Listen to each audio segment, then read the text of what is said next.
Okay, so in this first part of the tutorial, um, we're going to write some sort of helper functions that'll be useful for later on, and do a sanity check. First, we have already written for you a function called makeMLP, make multi-layer perceptron, which builds a neural network, sort of the general shape we saw earlier, an input layer, as many hidden layers as you want, and an output layer.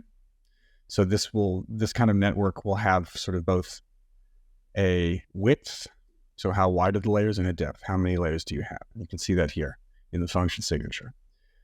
The size of the input, the number of inputs, the width, and the depth. And of course, there are a few other things like the nonlinearity and the bias. So this function has already been written for you. You probably could write this yourself, given what you've done in previous lessons. So we're going to use this function.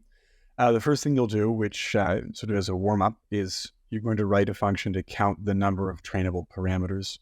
I will be using this later on in the assignment. So here's the scaffold, the code scaffold that you'll be asked to fill in.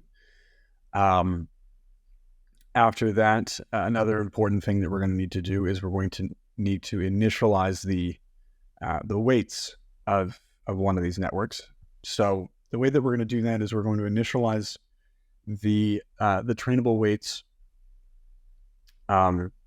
using a Gaussian distribution with mean 0, and we're going to control the variance of that distribution, or the standard deviation in this case. So the input to the function is going to be the standard deviation, and then your sigma, and then you're going to initialize the weights to have a standard deviation of sigma divided by the square root of the number of inputs. So here's the code scaffold you're going to be asked to fill in.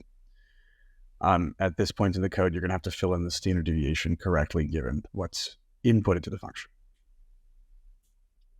Next, you're going to fill in code to generate your train and test data sets. So we'll make a function called makeData, which will then call to generate a train set. For this, we're going to do something very simple. We're going to make synthetic data. The inputs, so what's going in to both the student and the teacher network, is going to be multivariate Gaussian data. Okay. Sorry. And what comes out, in order to produce the ground truth outputs of that data, we're going to have the Gaussian inputs X go through the network, the teacher network. So the teacher network is going to determine the correct outputs. So you're going to generate a data set by generating Gaussian data, and the outputs, those are the inputs, the outputs by passing the Gaussian data through the teacher network. That's why it's called the teacher network. It's the one that creates the answers. And then finally, as a sanity check in this first part, we are going to create our teacher network as a randomly initialized deep network. And then we are going to copy that network, not just its architecture and its randomly initialized weights, and we're going to feed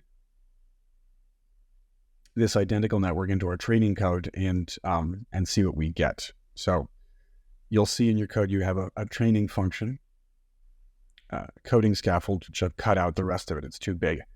This function called train model. You're going to fill out train model, and then you're going to use that to train a model that is identical to the teacher, to try to fit the teacher responses, and you'll think about what you should get, and you compare that to what you do get.